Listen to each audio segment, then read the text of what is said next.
Good evening, everybody. We got a special one for you guys.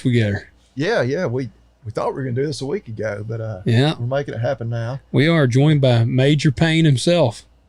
How are we? Doing good, man. Good. What's going on? Is this our second ever in studio guest? Yeah.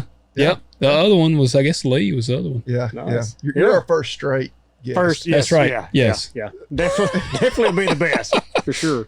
Yeah. I have no choice. Yeah. Well, man, we're glad to have you on the show. Glad to be here.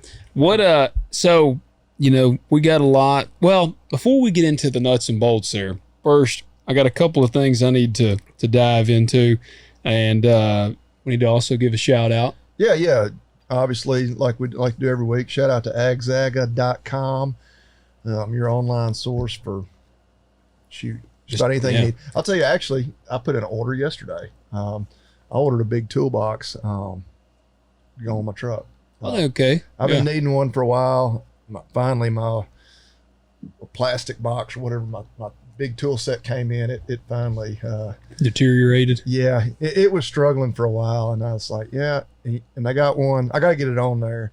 I got to get it in. I just ordered it yesterday. It did ship today, though. I actually ordered that and one of their it was Flexzilla water hoses. Okay. Which I've heard a lot about them. Yeah. Which they can do the custom hoses too. I've seen that. Yeah. I ordered just one of their standard, I believe 75 foot. But I ordered their gas. I wanted one of those auto shut off nozzles. They got me one of them and some of their hitch pins. Yeah, that's right. Transfer tank. But yeah, all kinds of good stuff. I used our code. Yeah. Well, I did too. Yeah. Save Yeah. 10%. Got the discount. Yeah. Nice. Yeah, I wasn't going to pay full price. And y'all don't either. Talk Dirt, all one word, all caps. Yep. 10% off at checkout. You just need to check them out. Yep.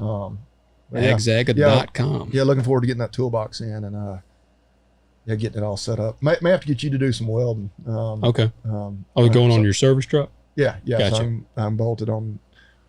Be sure I like where it's set up. I'll do a few test runs and do that. Well, we can do it, man. We'll make her happen. Well, yeah, guys, y'all go check them out. And I got to give a few shout outs.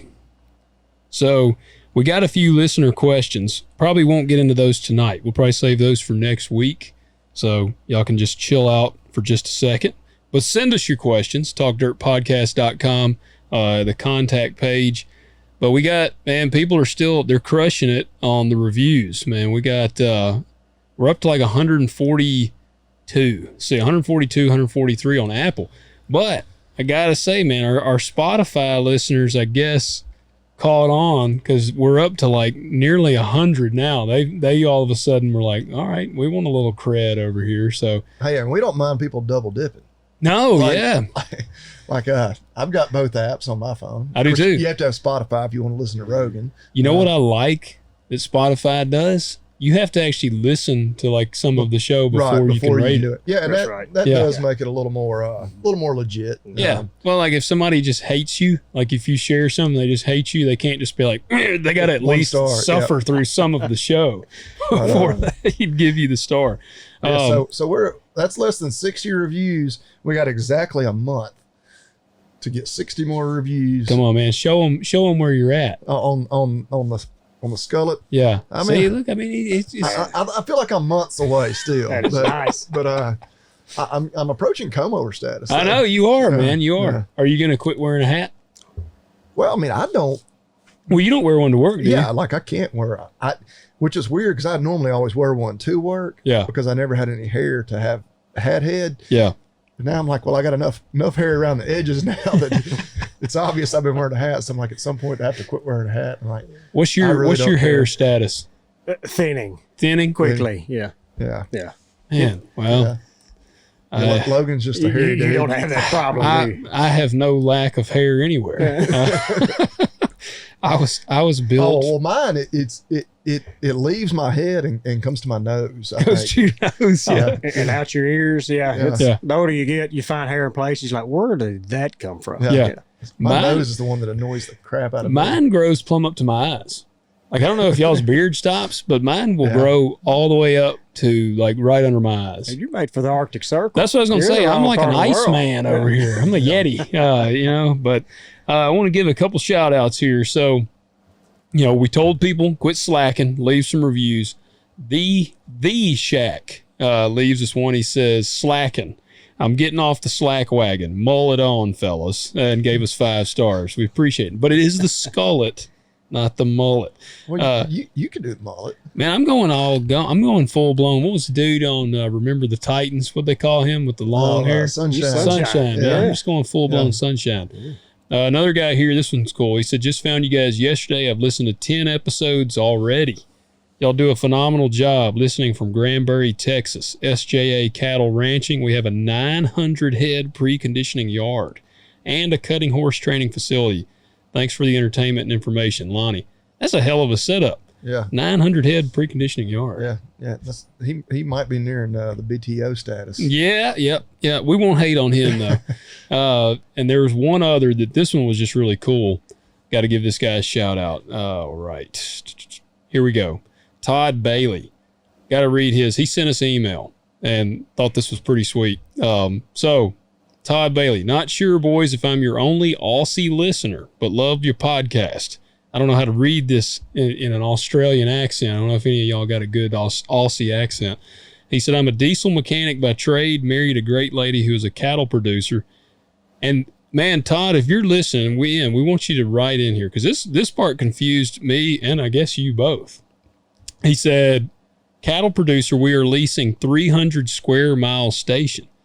So are you saying you lease 300 square miles? Cause that's a freaking, what we figured that was 200 and something thousand acres. I don't know about the math. Yeah. I can't remember. We're intrigued, man. I mean, you definitely are a BTO if you're leasing 200,000 acres, but man, let us know what that means. But he said they're running 1,200 Brahman breeders. He said he's got 180 acres of irrigated hay limes and passion fruit, as well as work in the mines. Very busy, but enjoy your weekly show. I had the chance to live in the States for 3 months and Canada for 2 years. Loved it over there. And give him a shout out, Dry River Farming. Can you give Dry River Farming a shout out? And they're on Facebook. So y'all go check out Dry River Farming. And I looked them up. They are on Facebook, and I mean, they got a heck of a spread. So, Todd, we appreciate you writing in. Encourage all of you to. But let us know what that 320 square mile. I mean, if that's 200,000 acres, that's pretty freaking wild. Well, yeah, it's 640 acres in a square mile. I think that's what we figured. Is that what a section? Yeah. So 320. Yeah. I mean, it was like 200 and something. I mean, man, that's a big plot. Yeah. Which it is a lot of really dry land out there. Well, I guess it depends on, what part of Australia, but I mean, and hell, I'm sitting here talking like I know. Hell, you need a helicopter just to check cows. It sounds like. That's kind of like the guys that are, running cattle out, New Mexico. And they'll be like, we released 50,000 acres. Yeah. You're like, whoa, what? A lot of that's like BLM ground. And so, but it's, incredibly large open range out there. But well, what are you sipping on? Chicken cock. Yeah, chicken cock. I figured. I'll always get a comment about chicken cock. What about you? Me and JP are enjoying the Calumet Farms, man. Oh man, yeah, Calumet, the blend, 15 and 8 year. Y'all are going a little classier than me. Of course. Of course. I mean, I figured you'd go for the cock, The skullet gave it away. Well, man, JP, tell us a little bit about what you do. Give us a rundown on what you do. So, I work for an ag retail company. Yeah. Okay. And I guess I'll just give you a lead up to kind of how I got here. But so actually grew up in Shelby Forest, just outside of Millington there. Yeah. You do look kind of like Justin Timberlake. And, oddly enough, okay, I got a Timberlake story. Oh. I didn't know him personally. He's a little older than I am, but we went to the same elementary school. Really? E.E. Jeter Elementary. Yeah. I didn't know you ever went there. Yeah, absolutely. I spent some time there here recently. Yeah. We played some rec league basketball out there. Yeah. I didn't. I haven't been out there since I left, but I assume it's still there. Yeah. Oh yeah. You don't realize it's a guy who lives outside of town. Still, it feels like you drive forever to get there. It does. That is. There's no good way to get there. No. Yeah. But can you sing? Can you sing us a song? If you look at my bank account and his, you can definitely tell I cannot sing. No. So anyway, grew up out there. My mom dad was split up, but she remarried, fella here in Covington. Yeah. Row crop farmer, so moved here, I guess in between 6th and 7th grade. So it's kind of where I got my introduction to production agriculture, Yeah. At that time, man, wall-to-wall cotton, So Yeah, because what year? What year would that be? That'd have been, shoot, you'll make me do math. Yeah. Yeah. Been mid-90s. Yeah. Mid-90s. So, and right in the golden age, little did I know of cotton, right? BT cotton coming on, Roundup Ready. I didn't know how good we had it. What an easy button that was at the time. But especially with the tank mixes we have now to try to kill bugs and weeds. But anyway, so I scouted cotton for all through high school, for the local co-op. And, man, loved that. Kind of just fell in love with row crop production, scouting cotton and out there, digging in the weeds and the bugs, and just, man, really fell in love with that. And, went off to college, went to UT Martin to pursue an ag business degree. And while I was out there, worked for a row crop, in Union City. You worked for somebody out there? Mm-hmm, I did. So actually, nearly all through college. Yeah. I kind of worked on the farm as, to make a little spending money and stay alive money, right? Beer money. I got to ask out of curiosity, what was the pay back then? Hourly pay, farm hand. $8, $10? I was going to say $8. Yeah. And actually I worked up there at a lawnmower factory as well, working second shift on the assembly line. MTD, yeah. Yep. And that money was a little better there, but the scenery wasn't quite as nice as being on a tractor and out in the field. So, and like I said, grew up, man, cotton. That's what I knew. That's what I grew up. That's what I cut my teeth on. Went to Union City, and it's all grain. So kind of, got some experience with cotton or not cotton, corn, soybean, wheat production up there. Working on that farm for a few years, and got my degree and came home and actually worked on the family farm for 2 years. And just kind of dipping my toes into some, what did I want to do? And in a perfect world, if I had my way, I'd be farming today. Yeah. It just didn't pan out that way. So I actually got on agcareers.com, just got to looking around. There was I had a couple hits around home, but nothing that really, caught my interest, caught my eye.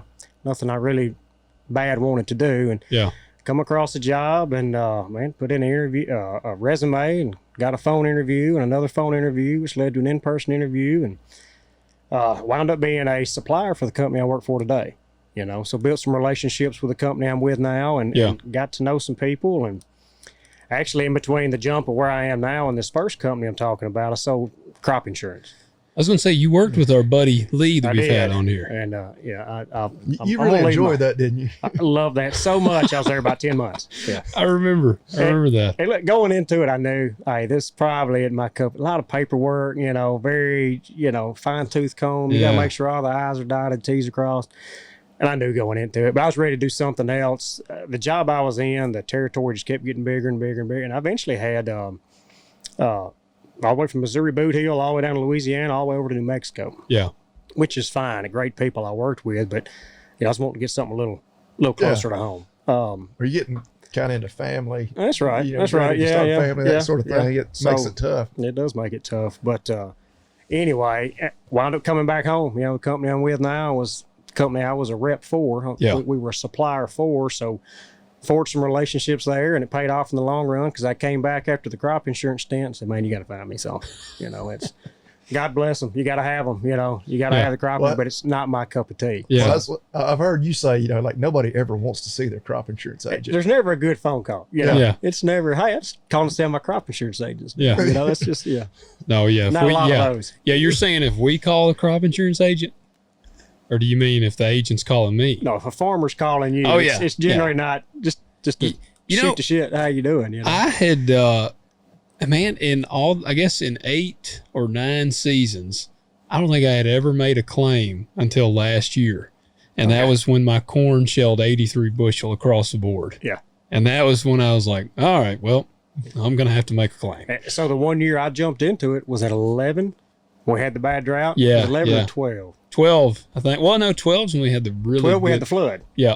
11, we had that was the only year I sold crop insurance. So came right into it, right in the drought, on a big dry land market. So anyway, and where I'm at today, I've been with this company now for 11 years, and dang, you've been there for 11 years. 11 years, yeah. Sure have, and everything works out. the way I want it to. That's where I'll retire. So yeah. What area? Well, what are you actually doing with them now? What's your my job title is a product manager. Yeah. Okay? So again, we're an ag retail company. So, we sell a lot of other people's stuff, a lot of basic suppliers, the Syngenas, the Bayers, the BASFs of the world, Corteva. We sell a lot of their stuff. We got our own in-house stuff too, right? Yeah. Kind of like Walmart, right? Sell a lot of different brands, but they got Sam's Club. They got their own stuff. Mm-hmm. That's their in-house proprietary stuff. So I manage those products of ours, right? So I cover Arkansas. I've got most of the state. I don't have that far southeast corner, but McGee and North, all the way to the Boot Hill is the area that I cover. So, Gotcha. Mm-hmm. So do you travel with it a bunch? I do. I'm on the road, nearly every day. Now, we're fortunate enough here in the Deltas, our stores, our stores, I can drive 30 minutes in any direction, be to another one. Yeah. Right. Now, my counterparts out in Texas or out in the Midwest are a little different, right? Yeah. Those territories are huge. So a lot of nights out in hotels, which I'm fortunate I don't have to do that as much. Yeah. Right. So I wondered, so you in Arkansas every day? Nearly. Dang. You ever thought about moving to Arkansas? Well, my darling wife, she put a stop to that, so actually when I took this job, the job I had before, the position I had before with this company was, I had what we call the North Delta, Arkansas, West Tennessee, Missouri, Boot Hill, and the purchase area, Kentucky. So yeah. I was living in my territory, right? Well, when I took this new job, it was completely Arkansas, and I was like, no, I'm moving to Jonesboro. Yeah. Of course, if you're moving to Arkansas, that's probably where you're going. Yeah. Beautiful town, growing. university town, Yeah. A lot of places to eat, a lot of things to do, but great town. I told my wife, I said, look, I've got to take this job. It's too good of an opportunity to pass up. I said, you ready to go to Jonesboro? And of course, I don't know. She hasn't been through Arkansas very much. If it is, it's been on probably I-40 and that's it. Yeah. So she's just flat ground, No, I'm not doing that. You got to come to Jonesboro, at least look at it. It's not what you think, I promise. But anyway, she was not having it. So still in Tennessee. Here to stay, man. Yeah. Hey, that's good, man. Especially you get over into the Ozarks and it's beautiful. What is that mountain home area or whatever that's real pretty? Norfolk Lake, you got Heber, you get down, of course that's the northern end of the state, but if you've ever been to Fayetteville, beautiful campus, beautiful university. As much as I despise the Hogs, they got a beautiful campus. Yeah. Oh, my in-laws got a place at Greer's Ferry. Yeah. And it is very pretty. Now I will tell you, I bitch all the time because it takes so long to get there. I'm like, I don't go a whole lot because one, they go right when we're in the middle of planting, and I'm like, I can't go to the lake. And so Marcy and the kids, I'm like, y'all go. You ain't hurting my feelings. I got to plant, and so I'm usually here, but it is a drive. Yeah. Once you get the crop put in, they don't go midsummer. They'd slow down significantly. They might do that on purpose. They might be like, we don't want that. Well, I was going to say maybe they kind of get it all out of their system. But yeah, you might be right. They might just be like, if we go this weekend, Logan will go. Yeah, so we better do this all while he's really busy. We went to Heber when I was a kid, and that's just kind of where we went to the lake and get away. Went over to tent camp and got on the lake. And I remember that drive vividly, just dreading it. We'd always stop in Bald Knob. Yeah. There, the Bullfrog restaurant, I think. Bulldog. Yeah. Got a good cheeseburger. Yes, I do. And I just remember we're never gonna get there. And today it's just a day drive anymore. Yeah. Oh, I'll make Marcy mad. I'm like, when we go, we'll leave, and the kids will be like, how long before we're there? And I'll be like, about 8 hours. We'll be there in about 8 hours. It's about a 3.5 hour drive or something. But I'll be like, yeah, we'll be on the road for 3 hours. I'm like, we're about halfway there. And Marcy's like, would you shut up? Well, it's, right here, of course, we got the big river, just down the road from us, but as far as good lake places, we're 2 hours minimum. 2 hours. I feel like, like when I was in East Tennessee in school, of course you're in the mountains, there's lakes everywhere. Lake around every corner. Yeah. To if you want a nice place on the lake and you live right here in Tipton County, just pick which direction you want to drive. That's it's gonna be a couple hours. Mm-hmm. Even better is the salt life. People around here living that salt life. You got about an 8 hour drive. Man. Yeah. They go to Panama City once a year. Yep. Salt life. 38. Here we come. Yes. I love those stickers. I see them. I'm like, yes, and you live nowhere near salt water at all. You put it. Maybe they put a lot of Epsom salt in their bathtub. They really like French fries. Yeah, who knows? You can have a saltwater swimming pool. That's true. Well, that's true. There you go. We figured it out. Yep. You could actually, and I think you can get like the sand where it kind of goes down in there a little bit. You can really get fancy. Yeah. I don't know. I don't have a pool. I have a pool, but it's up in my attic. That's how good my pool is. Up in your attic? Yeah. Oh, it ain't put up yet. The plastic pools. Okay, yeah. Well, mine is, if you look out here when you walk out, there's a crumpled up pile of some plastic over there, and that's what ours is. Yeah, it's over there. Which is the way they all end up. Yes. Yeah. So, man, I got to ask. So, it's interesting. The chemical thing, I'll tell you that this is where we get the most heat, myself especially, and the row crop side, with this show, and we're trying to share and talk about it. It never fails. And I just experienced it again here recently, that Alex Harrell that broke the world record on soybeans. Yep. Oh, yeah. 206 bushels, man. Like, I'm happy if corn shells 206 bushels. But I shared a thing about that, and one of the people commented and said, I hope he didn't use a lot of chemical to do that. Yeah.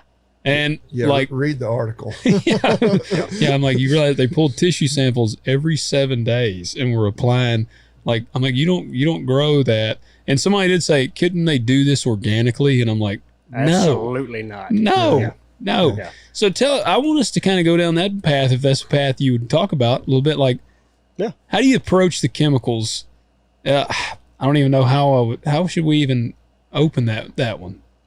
Well, like, the term chemicals is so broad. I mean, like, Roundup is the instant boogeyman. Yeah. Everybody absolutely. immediately thinks, but I think people are thinking chemical. They think the vat that the Joker fell in on Batman. There's this big nasty stuff. You touch it, you're dead. And while there's some chemical out there that's pretty nasty, it's the stuff we spray today is it's made to spray and go away. Yeah. Right. So, I mean, there was stuff we were spraying, obviously, for our time, 40s and the 50s and 60s, that was nasty, nasty stuff. Now, it killed everything you wanted it to kill. There were no bugs out there, but there wasn't any birds, there wasn't squirrels. And that stuff hung around in the soil and stuff for a long time. Now, just with the regulations and stuff we have today, I mean, the chemicals aren't near as bad as what they once were, I'll say that. And we're more efficient, I think, with our chemicals now. Yeah. We can kind of get those use rates dialed in, using high quality adjuvants where it'll keep it on the plant versus going to the ground, in the soil where we don't want it. So there's agronomic practices that we can use and products we can use to help mitigate some of that fear that people have. But, and the whole thing is, GMO crops, get a lot of attention, but here's the thing. Every day there's less and less production agriculture in production in the United States. I mean, I see it every day. Solar farms going up left and right, houses being built.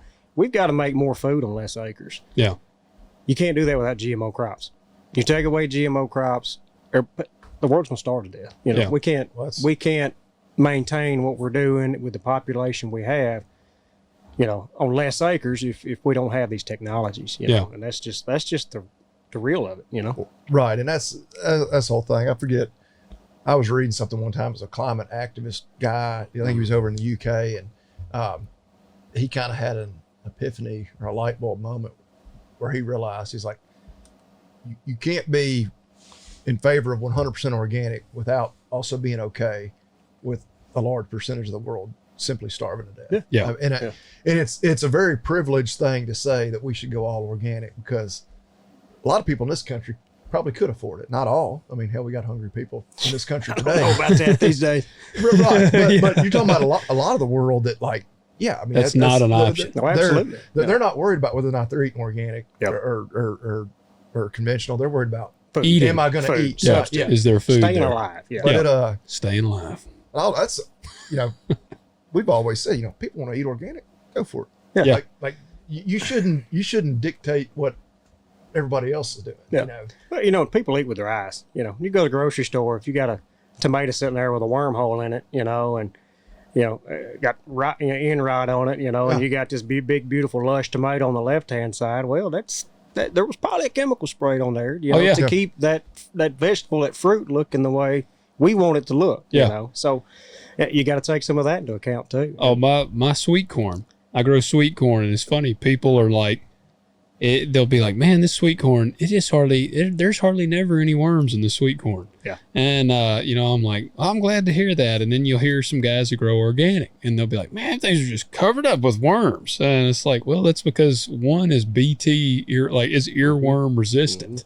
And I mean, and you'll still get some worms. Like occasionally there'll be a worm, which I don't understand really how that works. Do they eat it and it kills them? That's right. All It's right. a bacteria, and it gets in their gut, and it just, breaks down, and it just kills the animal. Yeah. Kills the pest. But, All right. I wondered how that worked. yeah. That is, man, all that stuff. To me, it's pretty fascinating, which I'm not scared of GMO. I would honestly, if I was going to be worried about one or the other, I would be more worried about like paraquat than I would be GMOs. Yeah. But, the thing is, I mean, it's risk reward, I mean, if we're going to give up a few food allergies, possibly, I don't know, the GMOs cause that. You read that, but do you want that, or we want people starving, Yeah. That's. Well, and I can't remember what my point I was going to make there, but anyway. Well, Tom Segura, y'all familiar with him? Yeah. So you know who he is? The name's familiar, but He's just a comedian. He's a trip. But okay. His wife, she has a skit. She's a comedian too, and she's got kind of a little segment where she talks about gluten allergies. And her theory on it is not GMO crops is the problem. It's the lack of natural selection is why we now have gluten allergies, because she's like, back in the day, they weren't worried about if this bread was going to upset their tummies because they were killing a saber-toothed tiger. And she's like, so now all that's gone, and we've gotten so soft that a guy can't eat a piece of bread because it'll make him violently ill. Like, I don't think there's any doubt about that. Yes. Like, I mean, you see it in a lot of like some animal agriculture. Like, I'll pick on horses for a second. We pick on them all you want. Well, we select for so many things. Like, we want them to look, a certain way to go in a show ring, or be able to run just extremely fast in a circle for a mile and a half or whatever. Yeah. But when we select for those traits over and over and over, we give up so much else. But we're able to do that through modern breeding techniques and whatnot. But yeah, you make them. Like, if all of a sudden, apocalypse occurred and those horses just had to survive out on their own, like, a lot of them would just die, fall over dead. Yeah. I mean, or they'd starve to death, whatever. I think that's true with people too. Like, the beauty of modern science and whatnot, a lot of people, thank goodness, don't die of diseases that would have wiped you out, maybe even as an infant years ago, and you wouldn't have passed on those traits. And in a way, it has made us, I guess, a little less thrifty as a species. Yeah, we're not quite as hardy. Yeah. We live longer, but yeah.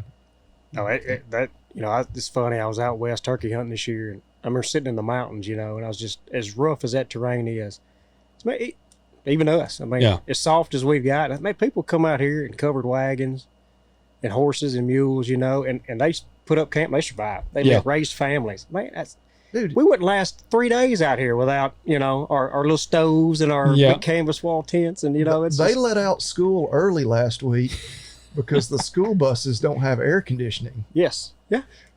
Like, I did hear. It wasn't that long ago they sat the damn school building with no air conditioning. Yeah.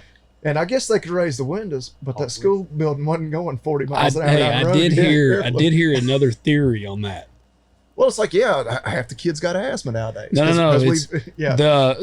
So I did hear that the school in Covington, that the temporary ones, they can't keep them cool. Well, and I thought about when it first got announced they were letting out, I thought that too. Yeah, they said it was like 90 something degrees in the classrooms. Well, that was actually my first thought when I heard they were going to let them out early. Yeah. Which, of course, then it's like, well, why did they let all the county schools out? But for those people listening that aren't in our area, when our tornadoes came through, was that March 30th or whatever? Something, it's been two schools in the county were damaged beyond repair, and so they're hell, I don't know how long they're going to be in these.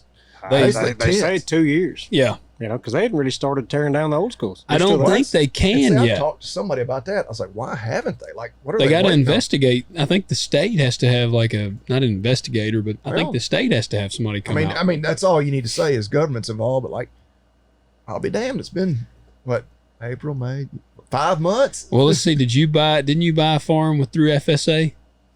Or was it Drew? Yeah. All right. Well, then you know how they operate. Oh, yeah, that's what I'm saying. Well, it'll take them forever to decide, okay, yeah, we got to tear these schools down. Now we're going to do a study to decide how big the next school needs to be, where we should build it. We need to get funding for this. Yeah. And okay. Better make a committee. Yeah. The kids that are currently in those tents in school, their kids will be in school. I was going to say. When they have the ribbon cutting for the new ones. I was going to say, those kids will be the ones in Washington, like, making the decisions on those schools at that point. Like, they'll be...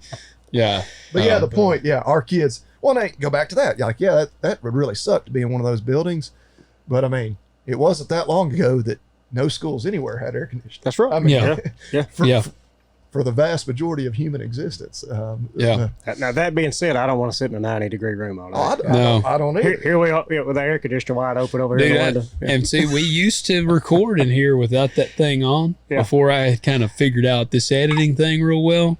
And even on a cooler night, it'd start to get a little, we'd be kind of like sweating. And so I'm like, I've done had a shower. I ain't doing that. So I have the air on and it'll be crisp and clean when everybody listens to this. It's technology grand. Yes. But, so man, I mean, I want to know kind of for people listening there, maybe somebody is listening there, because we have a lot of guys listening that really want to be farmers. Mm-hmm. And man, which I've complained about this on the show, and it's something we hope to kind of change with the show. It is become like a thing where if you ain't born into it or somehow like inherit it, you ain't going to hardly ever do it. So for what you're doing, man, I think people ought to explore, because, I feel like most people, if they love tractors, they're into the outdoors and all that, they just immediately think, I got to be a farmer. And they don't think about the other options that there are. Absolutely. So like, talk about that. Sure. So for those that don't know, when I say ag retail, well, what does that mean? Right? Yeah. So we supply everything a farmer needs to grow a crop, from we talked about the chemicals, adjuvants, fertilizers, and it's not just products, right? Something we deliver to your shop. It's services that we provide. We apply fertilizer, we can get, ag lime set up, and the services we provide too on the information side, and that's the biggest growing segment of the business right now by far, is that what I'll call precision ag, right? Yeah. So really I definitely want you to go deep into that. Really the way I look at that, or kind of the way I explain it, really is any way we can tie a piece of data or a piece of information to a recommendation that we make to a farmer. Okay? Yeah. So that's a lot of things, right? Soil sampling, where's my soil fertility at, so I can maximize yield there. That's the first thing we got to fix, right? Seed selection. We've got guys on the ground that deal with nothing but seed, placing, got a lot of varieties coming, that have come and that are gone, and we're going to have a lot more, you got to know where to place those and get those on the right piece of dirt. But tissue sampling, you mentioned tissue sampling earlier, man, that's become huge. Letting that crop tell you where it's at in the middle of the year. Is it starving for sulfur? Is it potassium? Is it magnesium? What is it, so we can kind of go get a checkup, right? And then we can diagnose, get that checkup, and then we can make an application, right? I mean, aerial imagery, satellite imagery. I mean, so many things. That space is evolving so fast, and I'd say we're hiring people 2 to 1 in that segment versus everything else. And look, it's when I grow up, I want to be a salesman, because my mom was a secretary up here at the local, a local retail in town. And man, grew up seeing that. Man, this is, if I don't farm, boy, that's something I would like to do. But I'm telling you, anymore, hiring a slick salesman, to go out there and throw a sales pitch from somebody, man, those days are dwindling.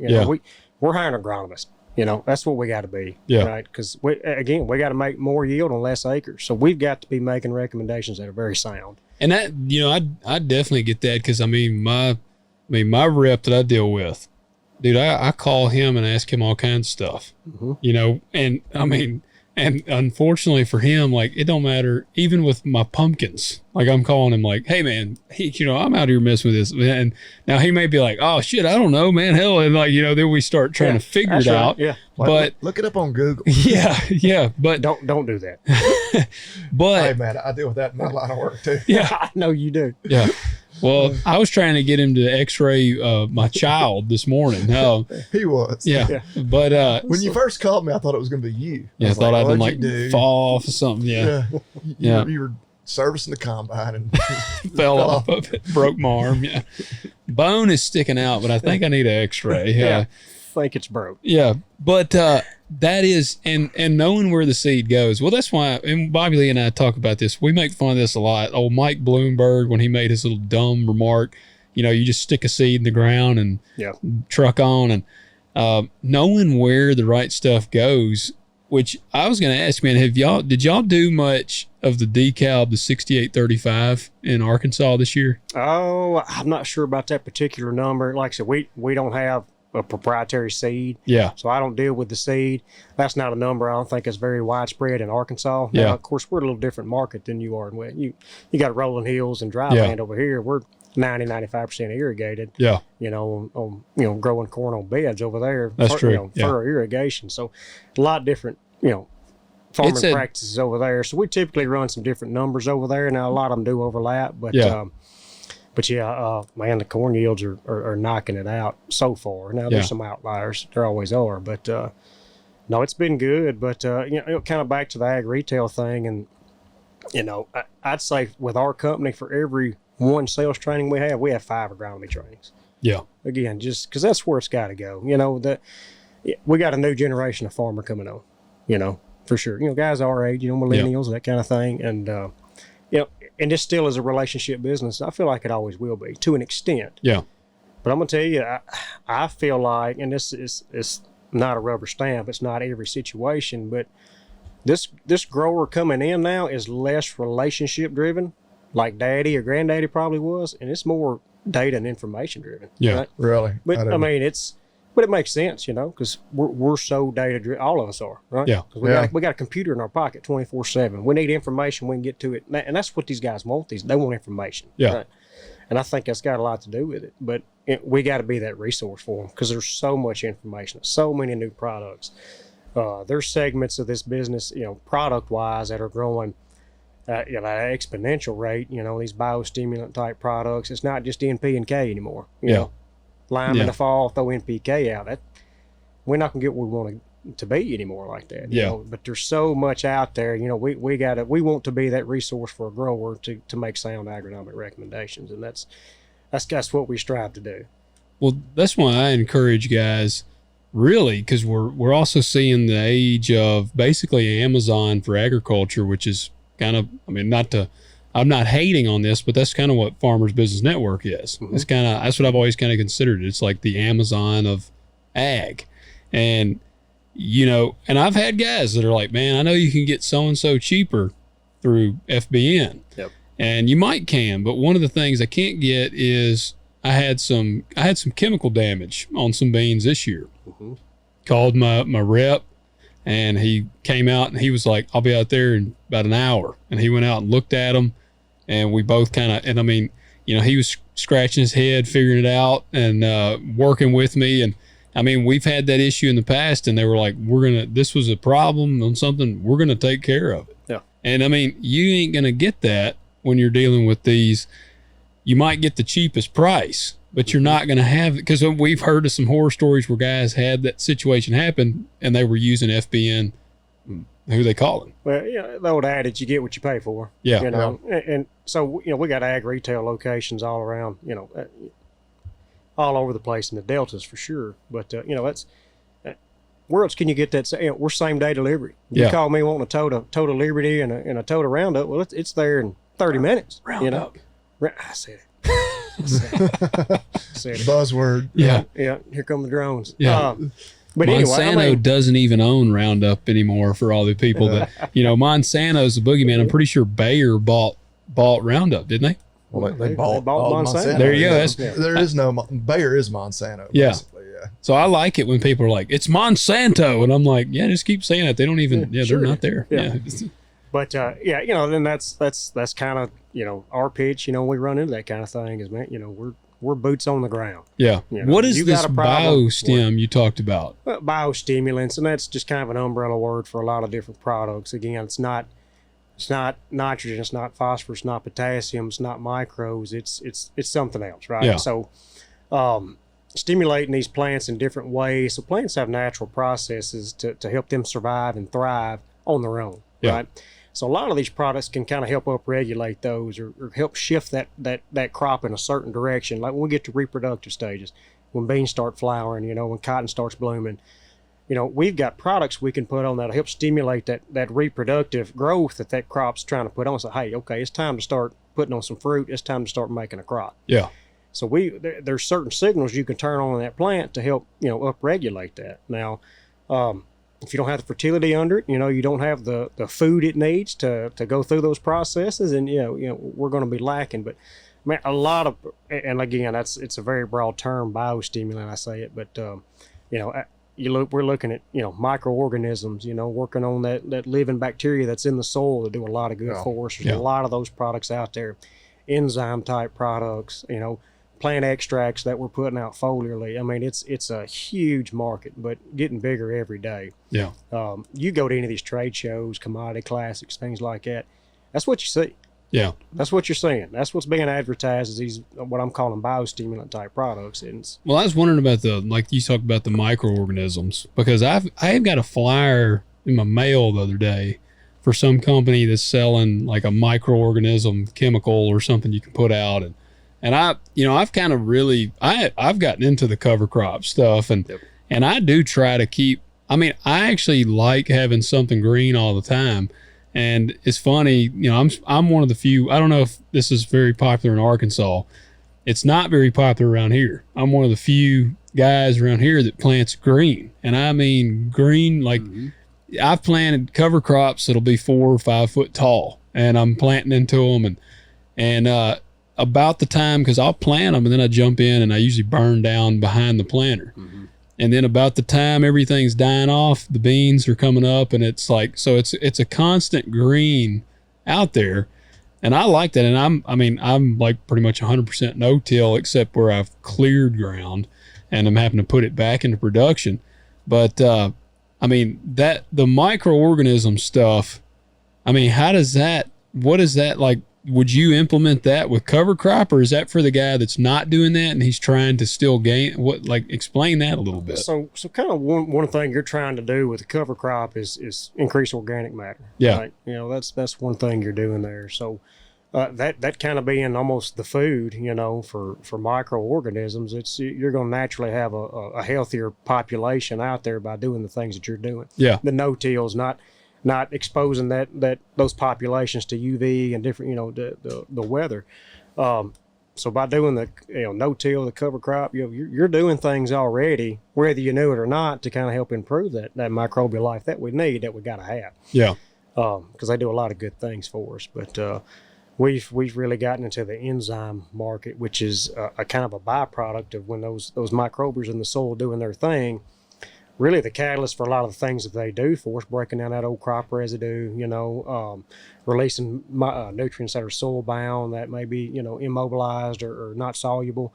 That an enzyme they create is kind of the catalyst, the jumping off point for all those things that they're doing for us. So we're looking hard at enzymes, kind of skipping the labor pains, going right to the baby, right? So, But that's just one of 1,000 things that's being looked at right now. Man, a lot of money, a lot of research, a lot of time being put into that segment of the business, because it's grabbing bushels and pounds of lint, in kind of unconventional ways, right? Yeah. It's things we really hadn't looked at before, but it's real. There's gimmicks out there. There always are, but there's a lot of sound agronomic, recommendations being made in that space, and that's one we're looking at, every day. Yeah. Trying to find a spot. Where does it fit? Timings.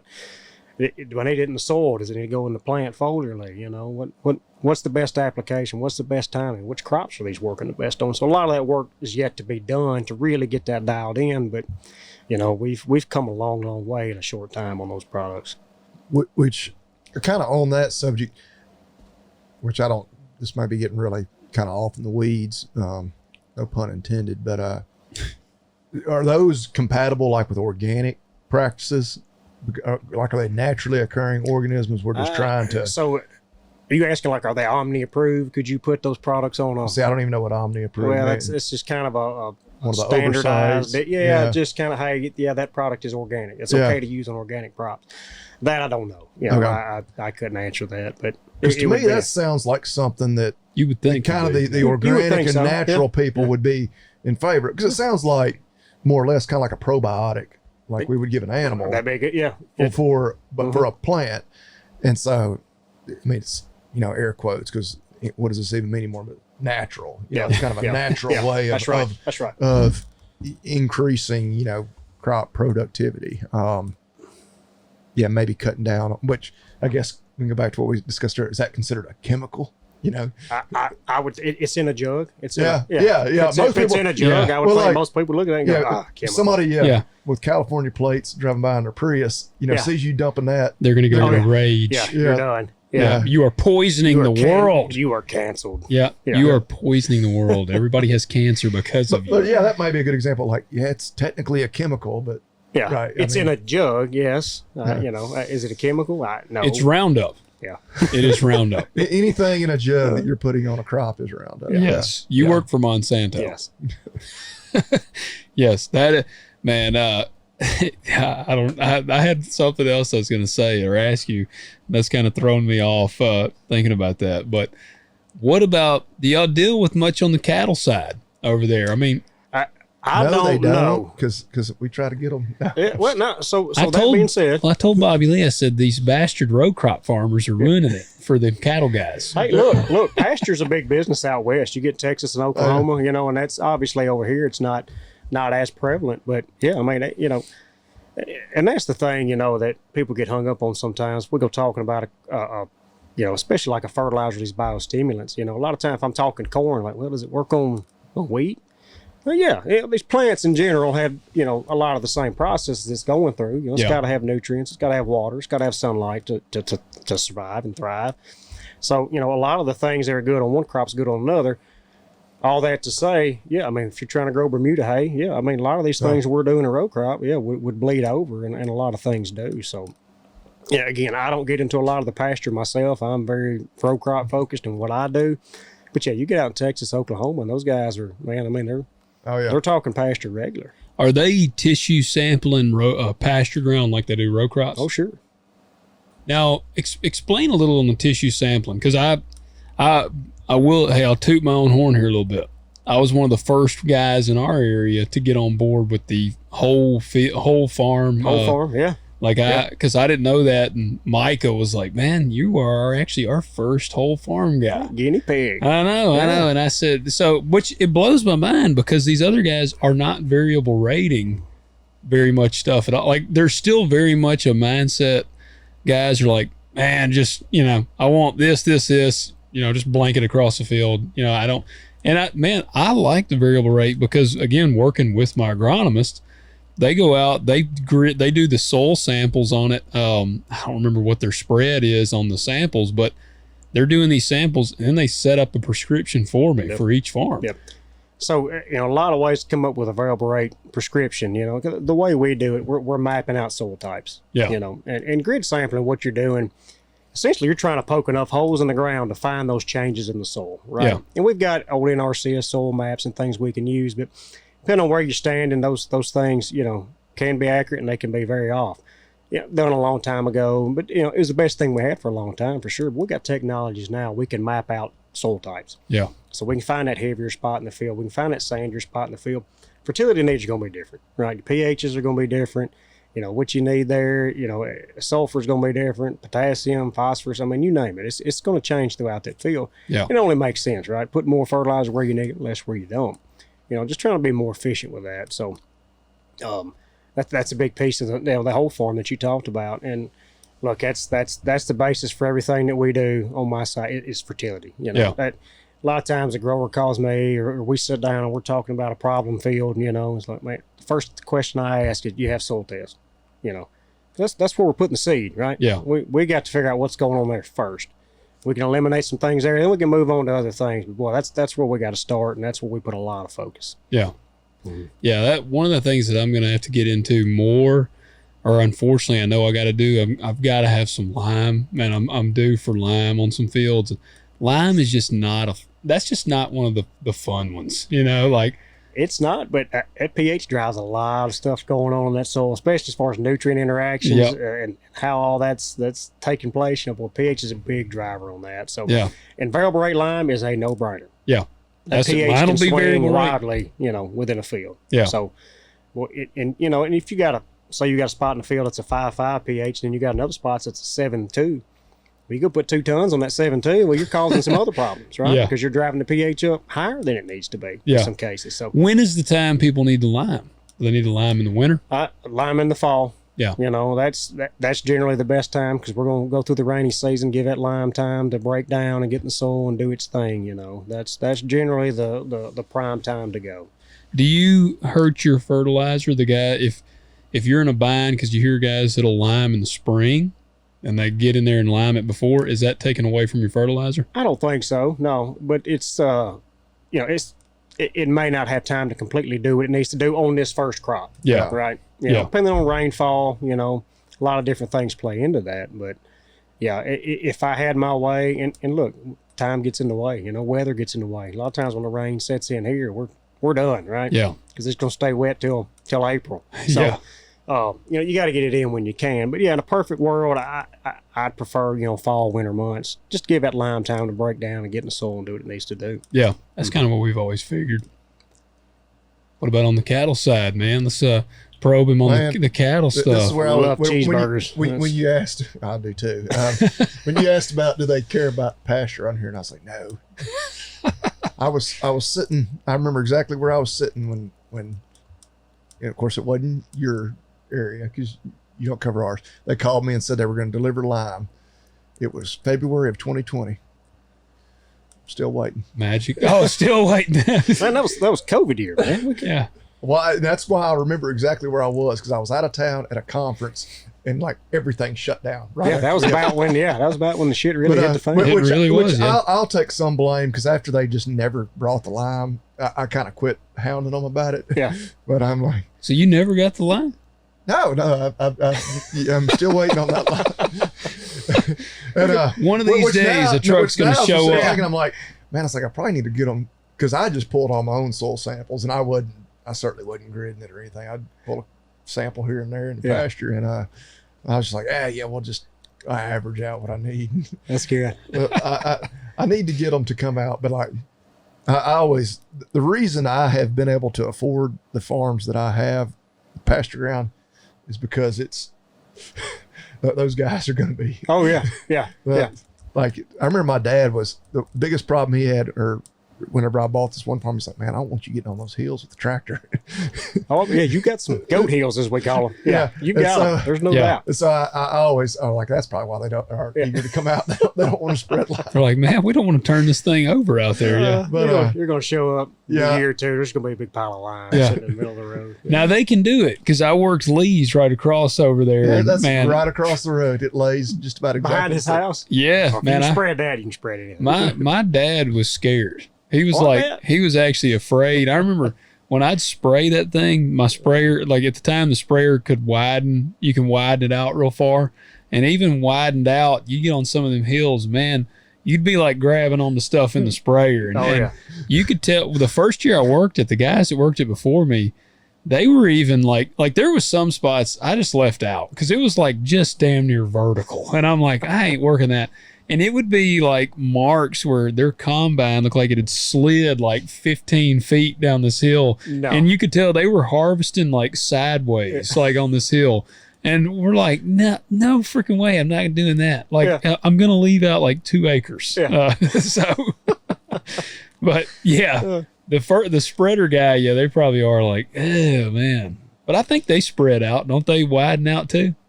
What's that? The track width on the spreader? Oh yeah, well yeah. Like a lot of our lime is third party. You know, Yeah. I'm not sure over here. Again, I'm not sure what they're doing, but a lot of that's third party. But yeah, you know, a lot of these rigs we can, you know, to fit certain row widths, you know, in row crop. Yeah, they can run the wheels in, run them out, run fat tires or skinny tires. But yeah, you can see a lot of the fat in the spring. A lot of guys will put the fat tires on. Yep. Yeah. Yep. I need to just call and get them. I need to get them to come out and pull samples. I did not realize that they never showed. Yeah, I do. Pull some samples before your 20 stuff's a little dated. Yeah. Some dude is driving around with a load of lime from 2020. Looking He's for just flags. lost. Yeah, Cannot find the flag. I remember because I was out of town. He's like, "Well, just drop me a pin where we need to dump the lime." Somebody got a free load of lime. Well, I was like, "Oh crap!" I was like, "Man, I'm out of town." So I called my dad. I was like, "Go unlock the gate." Gate's just sitting there unlocked. And you never heard from him? Well, I mean, I still see the guys because I go up there and I get fertilizer. Did you ever say anything else to him? I kind of quit, you know, just well, nobody's going to remember it now. It's right. Well, that's why I say. You remember when I called you the other day, 3 years ago? I can't still blame them 3.5 years later, but well, in reality, like, and I know not all grass is created equal. Obviously, I always say I'm kind of a forage nerd when it comes to that stuff, but last few years we've had grass coming out our ears, especially this year with all the rain we've had. Rain we've had. So I'm like, well, gosh, you know, is me spending, you know, however much per acre going to make me that much more productive? Because that's really what we do. You know, everybody thinks I'm a cattle guy or cattle farmer. Yeah. I'm a grass farmer. Oh yeah, we grow grass. Cows got to eat. Cows just harvest it for us. That's just my means of harvesting it and trying to turn it into something of value. But yeah. Well, you know, it's funny just thinking of the disconnect. You mentioned solar panels earlier, and I lost about 200 acres solar panels this year, and it was actually we were on that subject last week. Dude, it was my best farm. This farm, and it made me think. I thought back to it because my dad and I were he was helping me shell it. This was 2 years ago. I had corn on it. And this farm had been cotton. And I came in and I put corn in, like right after the cotton. And man, there was one area. Now, you know, you'll talk to guys and they'll you never know. Some people fertilize you a little bit. My total average was pretty good on this ground. It was like 180 acres, I think. And total average was, I think it was right around 200 bushel, which I'm happy, man. If farm averages that on corn, because that includes my end rows, which are usually shaded by the trees, don't do very good. But there was about of course, dry land. Oh yeah, dry land, not irrigated. Yep. There was about a probably 5 acre patch. I don't know what it was. And again, I had soil samples pulled. Nothing stood out on this one little area, but I planted some DeKalb 6599 over there. Again, talking to my rep, he was like, "That's the seed you put out there. That's a top. That's a race dog." And so I put it out there. Man, there was a 5 acre patch. I'm driving. I'm in a 9770, and the yield monitor would be kind of screwy sometimes. And so I didn't put a lot of stock in it. But I mean, the combine was loading down, and the tube was like, it was as full as it could get. And so I knew it was obviously really good corn. And my yield monitor was showing 308 bushels. But I was like, that can't be right. And my dad came over the monitor, and he's in a 670. His yield monitor's calibrated. Everything's good. And he goes, "What is your yield monitor showing right here?" Because he was like right beside me. And I said, "Mine's showing like 308. And I said, "But that's probably not right." And he said, "Mine is showing 315. I mean, and so there was about a 5 acre area. Now, we had shelled the ends out, so this was in the middle, perfect sunlight. Yeah. But, I mean, seriously, 5 or 6 acres was shelling consistently in the 300s. It was crazy, man. Like, just seeing that amount of corn coming into the combine, like, you were full. Like, I mean, it was crazy. The grain buggy man wanted to blow his brains out when we were right there. But, you know, and now it's going to be covered in solar panels. Awesome ground. But I had to meet some of the people from the solar panel company, because I'm renting about 120 acres from them that they haven't done anything with yet. Right. And two of the people come out, and they were nice. You know, I'm not trying to be mean, but they were like, "What is out here?" And I have soybeans, and they look great. They're big, and they were like, "What is this?" And I said, "It's soybeans." And they were like, "Whoa." And they started taking pictures of them. And they said, we have never seen these before. And I said, you're replacing a lot of them. Yeah. You might want to, You might have it your way. You may not ever see them. Yeah, so I should have said that. I should be like, well, be sure you take a picture because you might not see these again if y'all keep doing what you're doing. And I see it every day. In Arkansas, it's you see solar 200 plus bushel, rice ground, 60, 70 bushel bean ground every day. Yeah, really? Clearing it off, solar panels. Really, I didn't know. Which drives me nuts. Yeah, and this is America. Landowner can do what he wants to do with his ground. Okay? Yeah, I'm on board with that. But you and I hunt out west. You drive. There is land out there that is good for. Not a whole lot. Yeah. Let's just be honest. Yeah, it's holding the world together. But the solar out. Why are we taking high production agriculture ground out of production to put solar on? Yeah. I get the need for renewable energies and green energy. We're not there yet, but I get it. Right. Yeah. Well, we need to get there one day. Yeah. But why are we taking this high production ground out? Some of the best ground. Some of the best ground there is, and putting solar on. There's plenty of rooftops. There's plenty of places we could go putting solar, and not on this production agriculture ground. Anywhere you put it, it's going to have some impact on something. Absolutely. Yeah. But I actually heard somebody talking, and I thought, man, that's a brilliant idea. Could they not put these things somehow, like float them in the ocean? 2/3 of the Earth's surface is ocean. Then you shading out a sea turtle or something. You're right. Like it has. There'll be a reason why you can't. Right, they'll have an impact on something. You're right, but it's like, what's the trade-off? What do we want? Do we want renewable, green energy, or do we want to, preserve, natural habitats?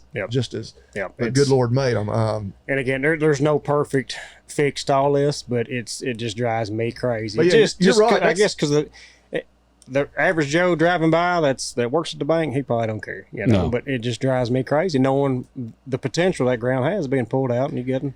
He probably thinks solar panels. It's good. He probably takes a picture and puts it on Facebook. Oh yeah. Good to see progressive practices. That's right. A lot of people don't realize the variance of ground, of soil. Like I've realized that there is a lot of people that just think soil is soil. Yeah. They don't understand the differences from the ground in the river bottom versus the ground up here on the hilltop. And you get that a lot. And Marcy and I, we went to Utah last year. I guess it was last year.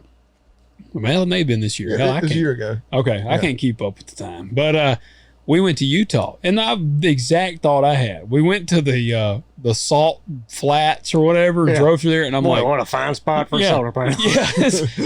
Yeah, sure. I'm sure that's like a national monument or whatever kind of thing. Like, a flat nothing. That's not feeding one person. No, that is the most. That was the most depressing place I've ever been in my life. Desert rat or something. There'll be a desert snail out there. But that's what I look at. I'm like, here is thousands of acres of ground that is not good for a damn thing, and like you could put solar panels as far as you drove out there just to see it. I know, and I couldn't get out of it quick enough. I was like, I said, I told Marcy, I said, if all of Utah is like this, I never want to come back. Like Salt Lake City, I hated Salt Lake City. I was like, this is the most depressing, desolate place I've ever been. Now then we drove into like Heber and Park City, and that was really nice. So and it was green, and I felt like a human being again. But the point is, and even around here, there's ground that's not very productive. It's not very good, and probably never will be. And it'll never be in solar panels. And it'll never be in solar panels. It'll keep growing 80 bushel corn. Yeah, We'll just keep trucking. But aggravating to say again. I understand the need for renewable energy and different energy sources than fossil fuels, because one day you're in a Tesla tonight. You showed up in your Tesla. Absolutely, yeah. In my Tesla. Yeah. But he has to drive to Arkansas every day. That's true. Yeah, you guys. That's true. Yeah. You're polluting a lot of greenhouse gases. A lot of Tesla chargers driving through rural Arkansas, let me tell you. Yes. You need to show up at some farmers. I don't know that I've ever seen one, a Tesla charging station. Hey, but you were with me driving across South Dakota last year. We stopped in Murdo, South Dakota. We did? Stayed at, I don't know, what is it? Sportsman's. Like, this is the hole in the wall. Wonderful little town. Like we absolutely. Loved it. Yeah. You had a great dinner there. I did have a lovely dinner. And still got the Band-Aid to prove it. We're gonna get off subject here. Oh, wait a minute. Yeah, you told me about this. You got to tell this story real quick. Yeah, well, so we've been on the road for God hours and hours. And we hours. left like 5 that morning and got there. So that Murdo's always our stop when we're heading towards Miles City, mule deer hunting. And we pull in, and man, we're all just just delirious, right? Been in the truck all day, and man, it's like all I want is a hot meal, a cold beer, and a shower, and go to bed. We all sit there, when in Rome, I got the walleye. I was like, we'll get some walleye, So I got the fish. Everybody's got like a burger and something, and I'm waiting, and I'm like, man, this meal's gonna be so good. She delivers everybody else's food, and then as she comes and drops mine off, and there's a big old Band-Aid just right on top of the fish fillet. I mean, just bigger than shit. And I was just like, you've got to be kidding me. A used Band-Aid. Oh, yes. It didn't have the fingernail with it. But still a Band-Aid. But anyway. Do you think she saw it? I don't know how she didn't, but judging by her reaction, I really don't think she did. What did you? But she was like, "Oh, that's mine." Well, yeah, no shit. I know it was hers. Yeah, she was panicking. She's like, "Holy shit!" She's like, "I didn't know where that went." She was kind of relieved to see that she finally found it. Yeah, because she knew it was on somebody's plate somewhere. She did. We found it. How did that? What was your reaction? She set it down, and you look at it immediately. Were you like, "Well, man, it just took me a minute." Yeah, because again, we're all just delirious. The rest of us were loving it. I was like, "That's a damn Band-Aid on my fish." Here, we're like, just I was hungry enough. I was about ready to just thump it off, But she's super nice about it. She's like, I'll get you another fish. And actually, I think she gave us our meal for free that night. Yeah, I don't remember. I got mine for free. So I feel like that's kind of the least they could do for a Band-Aid being on there. Absolutely, but just given the circumstances, this couldn't end it any better. but how we got there was the little hotel, and it wasn't even. It was just like there's a locally owned, I don't remember what it's called, like the Sportsman's Lodge. Something like that. There's a bunch of pheasant hunters and like us staying there. That's it. But the last place on earth I'd been like, yeah, I can charge my Tesla here. They had a Tesla charging station. Really? Wow. Did they? Yes. At the lodge we stayed at? Yes. Because I remember I was like, wow. I would have bet my life savings. I probably didn't see it because that morning I was panicking a little bit. If you'll remember, we walk out and a cold front had come through. Yeah, it was snowing. My truck will not turn over. It won't crank. It won't. The light, interior light. It's dead. I'm like, well, son of a bitch. Here we are. Here it begins. It begins now. Yeah, right before we're going to be camping for a week. But I just popped the hood and wiggled the battery cables a little bit, and it cranks right up. Yeah. But, what are you driving? Man, Chevy, man. Okay, well, that's why it cranked. If it had been a Ford, you never got it cranked. Yeah, well, we finally got it going, but which was icing on the cake for the Band-Aid thing anyway. But now my truck won't run. I got a Band-Aid in my walleye. Yeah, this is. But we were sitting there, and I was like, you know what? We got Minneapolis on one side of us, and Montana, and you got all the hippies and Missoula and whatnot. I was like, we're on a main, route between the two, right there in the middle of South Dakota. I was like. That was the only thing I could come up with. Why there would be a charge? Maybe a lot of Teslas, I guess. I don't know. I think they'll only go 300 miles and then have to charge. I was floored because I don't get out of Tipton County that much really. And no, me neither. I couldn't tell you where the closest Tesla charging station is around. Is there any in Tipton County? We don't see them anywhere. We don't. If there is, I haven't seen it. If I seen it, I didn't notice it. Yeah, me too. When I saw that, I was like, oh my God, which of course it has the Tesla name on it. I was like, did they have a diesel generator hooked up to it hidden around back? the fossil fuels pumping out to run the charging station? In California, I've seen some pictures from California where they had the charging stations and something had happened to the grid and there was this thing up and behind it was a diesel powered generator. Yeah. Charging coal-fired plant back there. There was a dude back there with a scoop and a shovel full of coal in there. Yeah. There was and then probably everybody's seen it by now, but I don't remember where it was, but they were talking about how they had all these new electric charging stations in their town. And one of the reporters or whatever was asking one of the town was like, where does the power come from? Yes. Like, it's just electricity. Don't ask that question. But it's just electricity. And they're like, but where does and it's like the politicians are too damn stupid to realize. Oh, absolutely. Yeah. Electricity doesn't just happen. It's got to come from somewhere. Something had to generate that power. Absolutely. It's all hydro. Now, Dad and I have talked about, he's like, I don't understand why. All right, if you got an electric car, why can't you put basically generators on all four tires, and as it turned, because it's like the old power, the old radios we used to have, you could crank them up. Yeah. Why can't they make them in a way where they do that? They generate their own power off of the rotation of the tires. The rotation.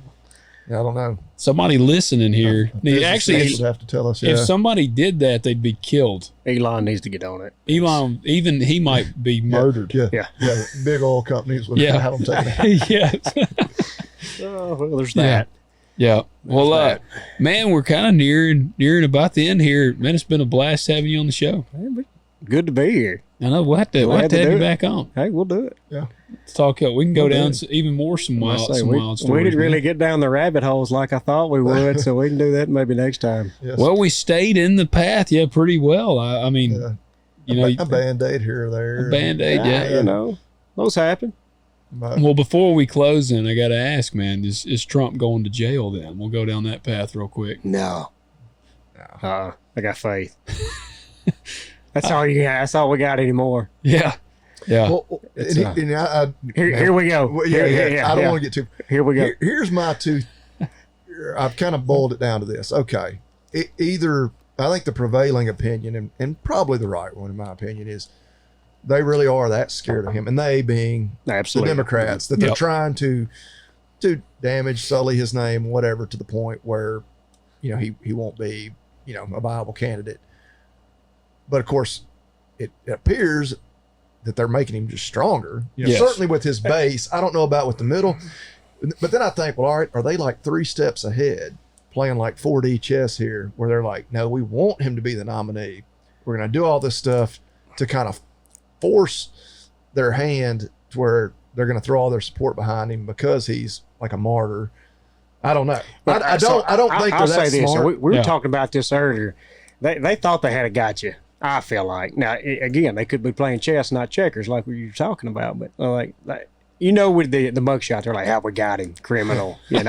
Biggest backfire of all time. I mean, that'll be the most widely seen picture ever. Absolutely. Yeah. But the crazy thing is the reason they're trying to lock him up, election denying.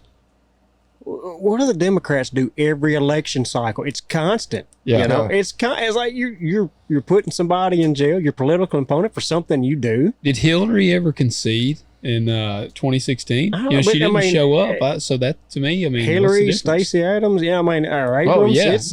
It just the list goes on and on and on of election deniers. When it doesn't go your way. Yeah. Well, like the stuff, and I didn't read all the details, but I know like for what like Giuliani and all them got in trouble for, it's like. That's why he had to show up and like officially get booked. Like what? Well, I was reading some stuff today, and I stay off social media, but every now and then I'll go down the Twitter rabbit hole. But I've seen some stuff on and I don't keep up with the January 6th stuff, but they're taking some. I read that they're.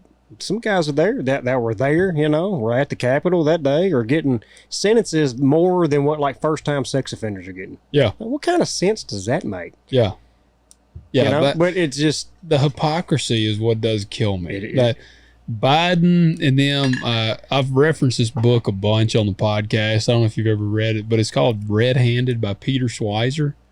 Man, and it's got an audio book. I listen to a lot of audio books, but it's about all the different politicians that are in bed with China.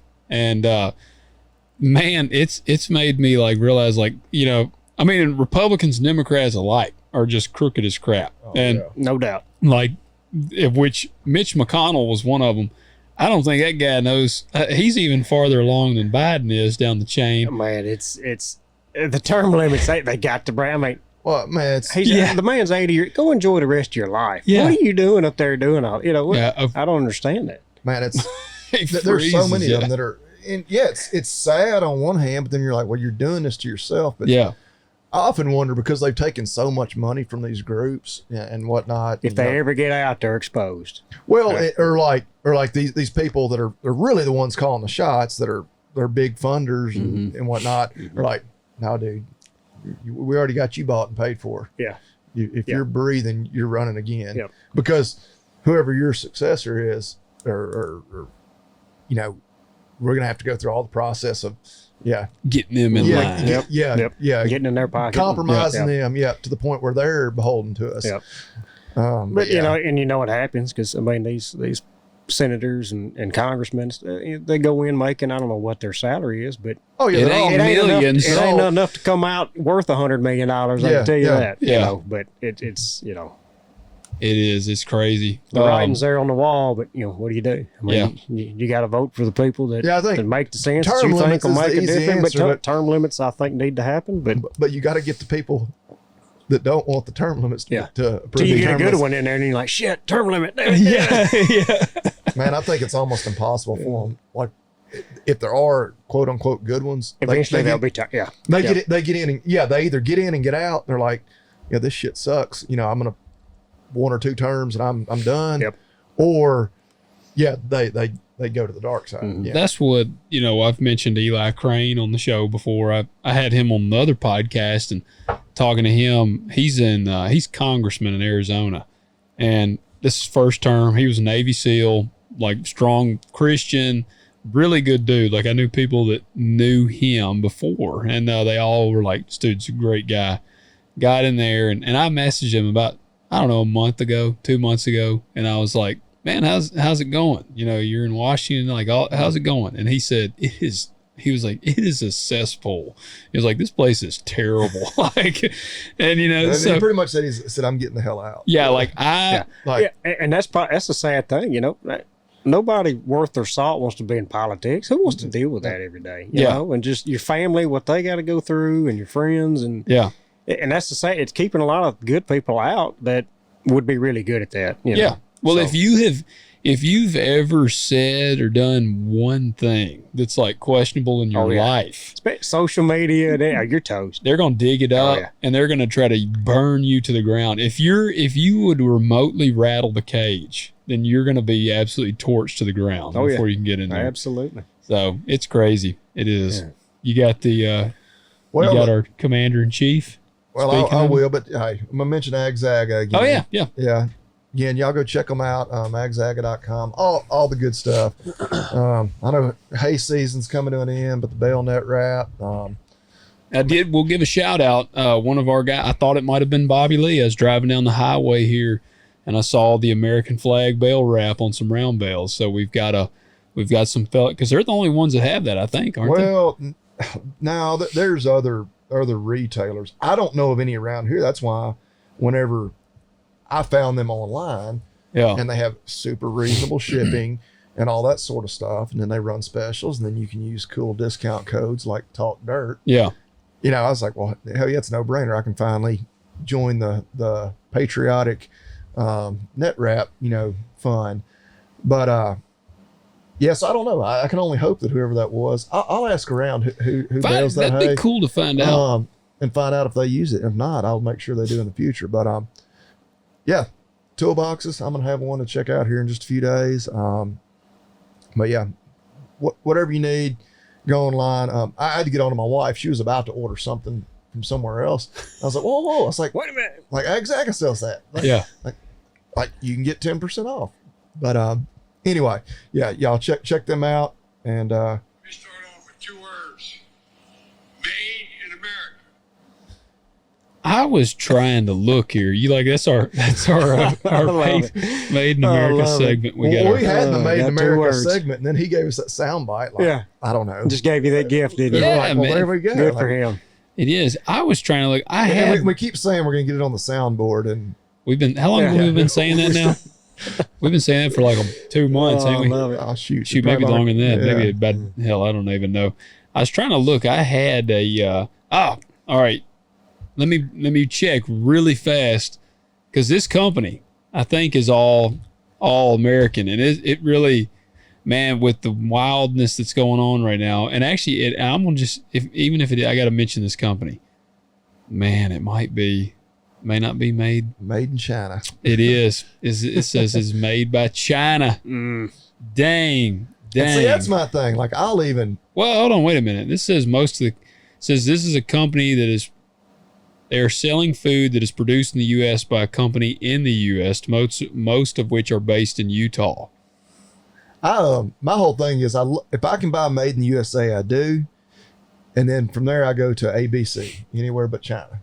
Yeah, that's how I am. If yeah. it's made in Honduras, all right, I can live with that. Well, this thing here says that it is American owned, American produced, and in Utah. So I'm gonna give them a shout out. And that is so again, man, we're in some crazy time. And so I'm in a little group with some guys on Instagram, and we were talking about like a grid meltdown the other day. We're like, what would you do? And watching Doomsday Preppers. Oh yeah, man, I'm a Mad Max fan, and so I was like, I don't know. And I said I got a freezer full of meat, but if the grid goes down, at some point I'm gonna run out of diesel fuel to power the generator to keep the freezer going. So I ordered 4 Patriots. Y'all ever heard of that? Is that the MRE? Yeah. Yeah, I have. Yeah. They got. I ordered a month's supplies, like because. They have them in different packages. They got like a month, 3 month, 6 month, year. The year one is like $2,000, but you literally have a year's worth of food. And I was like, I'll order a month. I can hopefully kill some varmints in that time span to keep us fed if I need to. And but I ordered that. It's pretty cool, man. It comes in some actual tote container.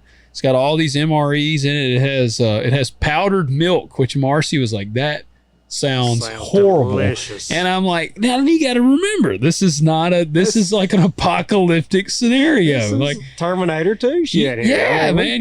This is Judgment not. Day. Yeah, this ain't gourmet. You ain't going to the Four Seasons here.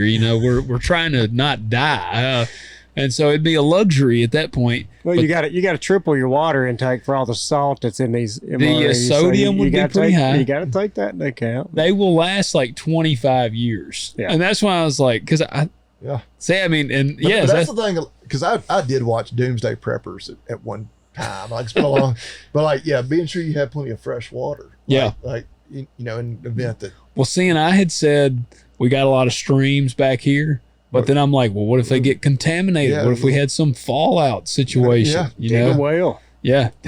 And so, even water. And one of the dudes in there was like, I've got in the little group of men, he was like, I think I have about 2 weeks supply of water, which I'm like, that's a pretty substantial amount of water. If you think about it. Well, you think all it takes is one news blurb about a new COVID strain or something, or a water, and all your water's gone. Yeah, at the stores. It's happened. That was kind of with what the got us papers, going. which I don't understand with the COVID deal. But that was the proven ground to me. That's where I'm like, man, something is stupid. It took one person saying, "Oh shit," literally. Yeah, literally. Oh shit. Well, get all the toilet paper you can, and it was gone. Yes. Well, down in I guess it was Germantown area, they had that problem with water. Because I have a buddy that lives down there. They that's right. Well, one of their diesel powered, for their water supply, it leaked fuel into their water, and they were on there for a while. Like, all they were supposed to be doing was like flushing the toilet, which I talked to my buddy. He's like, we were still taking a shower in it. Like, you couldn't. He's like, I talked to some people that they could actually smell the diesel in the water. He's like, ours, like, you couldn't tell anything. So I was like, I'm still showering. Like, I wasn't afraid to do that. They weren't drinking it. That lets you know how vulnerable we are, though. Oh yeah. Something like that. And that's in the nice part of town. Yeah. Even, Germantown. Yeah. It's not like. Yeah, they have. They pay their taxes down there. They need that portion of the cog, man. Yeah. So forpatriots.com. Yeah.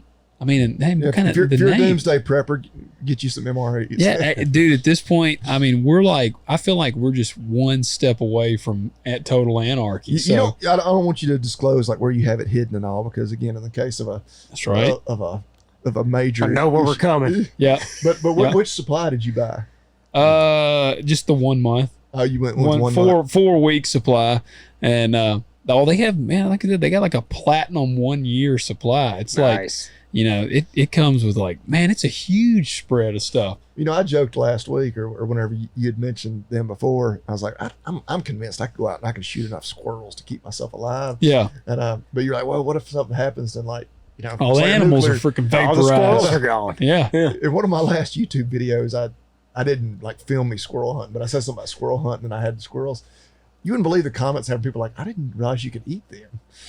Like, if you cook them right, they're good. You can eat anything once. Yeah. Yeah. I mean, I know Cousin Eddie, said he quit eating them because they were high. He heard they were high in cholesterol. Yeah. But I mean, in the case of like the grid goes down or nuclear war, like you're not worried about your cholesterol anymore. Well, I don't remember if we talked about this when we were talking about that, but having cattle puts us at an advantage and a disadvantage. Yeah, you got to be able to protect them. That's when that 338 Lapua is going to come in handy from about 700 yards away. Yeah. But somebody's got to be on it all the time. All the time. Yep. Yeah. That's what I've thought about. I'm like, man, it's because it's easy for us to be like farmers, especially like, well, yeah, we got the food, we got this there. And it's like, we have it. And everybody knows. Yeah, until somebody comes and gets all your, rounds up all your beef. Yeah. Yep. So, yeah. Well, JP, thanks for joining us, man. Well, glad to be here. Enjoyed it. Glad to have you on here. And yeah, guys, go to agzaga.com, talk dirt, all one word, all caps. Hit that like button, hit subscribe, and leave us a rating and a review. Big shout out to our Spotify people. Hey, y'all might can overtake our Apple Podcast listeners. It almost needs to be like a competition. I think a competition is a good way to do it. I do too, man. Absolutely. Yep. Well, but I want to see that. I want to see the Spotify people overtake our Apple Podcast. So, guys, we appreciate you, and we'll catch you next week.